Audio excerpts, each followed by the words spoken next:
Hindi naman siya tatagal dito eh.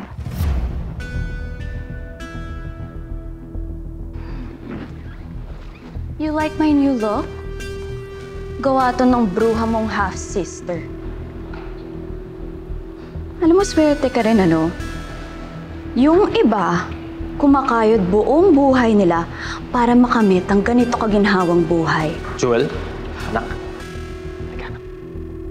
Pero ikaw, para kang nanalo ng loto. Sa isang iklap, boom! Instant yaman. Tingin mo ba habol ko ang kayamanan niyo? Kasalanan ko bang anak din ako ng tatay mo? Okay. Ano naman ang kasalanan ko na nagkaroon ako ng kapatid na hilaw na half-sister din ni Amira, ang #1 kontrabida ng pamilyang Tera.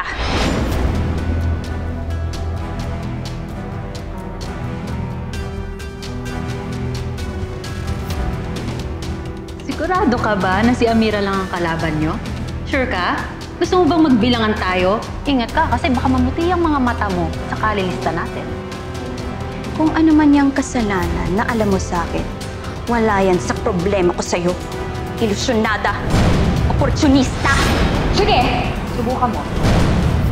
Papupugutan kita.